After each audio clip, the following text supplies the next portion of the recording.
नमस्कार, आप दिख रहे हैं भारत की सच। क्या सच में सत्ता के इस खेल में एक ऐसा मोड़ आ चुका है जहां दोस्ती सिर्फ दिखावा है और असली लड़ाई पदों के पीछे लड़ी जा रही है?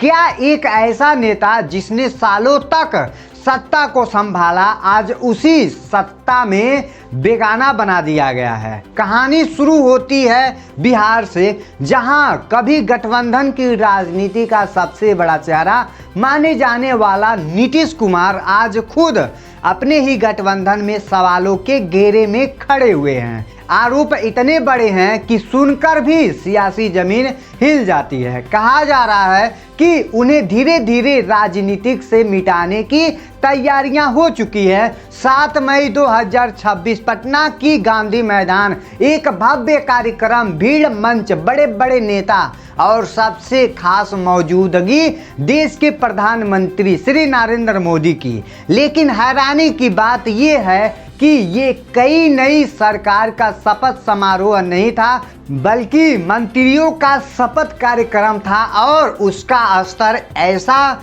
जैसा सत्ता का नया अध्याय शुरू हो रहा हो।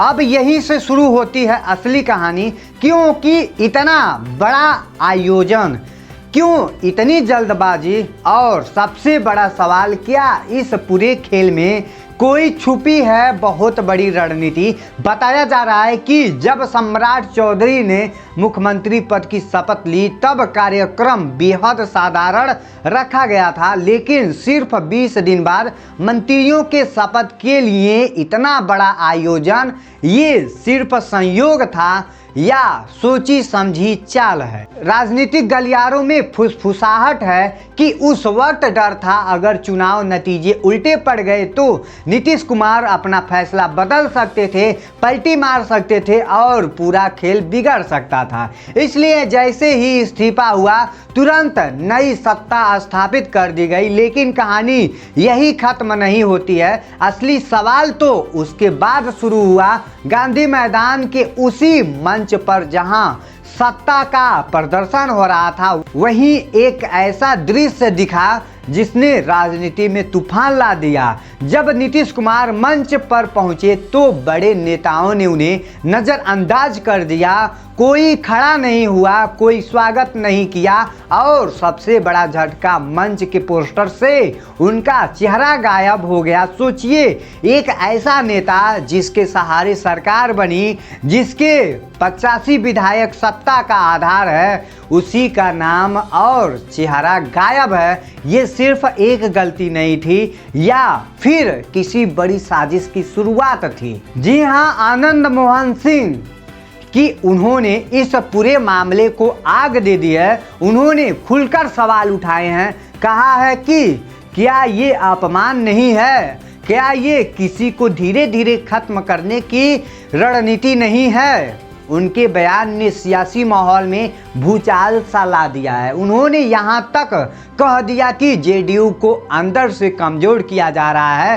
फैसले अब पार्टी के नहीं बल्कि बाहर से तय हो रहे हैं और मंत्री पद तक के कथित रूप से पैसे का खर्च चल रहा है। अब सवाल और गहरा हो जाता है, क्या सच में भारतीय जनता पार्टी जेडीयू को किनारे कर रही है? क्या बिहार में सरकार बनने के बाद जेडीयू को भूल रही है? क्या गठबंधन अब सिर्फ नाम का ही रह गया है? और सबसे बड़ा डर, क्या नीतीश कुमार फिर से कोई बड़ा फैसला लेने वाले हैं?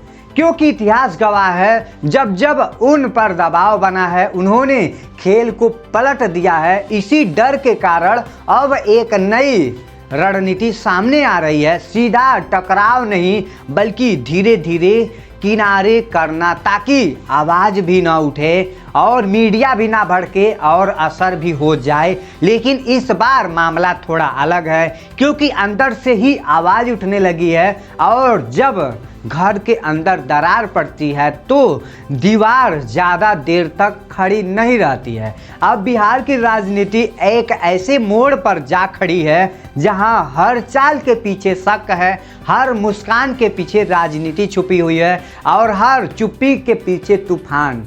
क्योंकि ये सिर्फ सत्ता की लड़ाई नहीं है, ये अस्तित्व की लड़ाई बन चुकी है और याद रखिए, राजनीति में सबसे खतरनाक वो नहीं होता है जो सामने से वार करे, बल्कि वो होता है जो धीरे धीरे आपको भीड़ में गुम कर दे, आपको भीड़ में खो दे। वो बहुत बड़ा नेता होता है। और मैं आज बात कर रहा हूँ बिहार में, जबकि बिहार में बहुत ही शातिर नेता पड़े हुए हैं, जबकि अपने ही कुर्सी को लोग बचाने के लिए लगे हुए हैं, दूसरों की कुर्सी के लिए लोग छोड़ने के लिए तुले हुए हैं। इसी के साथ वीडियो को समाप्त करते हैं। आई होप आपको यह इन्फॉर्मेशन अच्छी लगी होगी, तो प्लीज़ हमारे वीडियो को लाइक करके चैनल को सब्सक्राइब कर दीजिएगा। जय हिंद, जय भारत।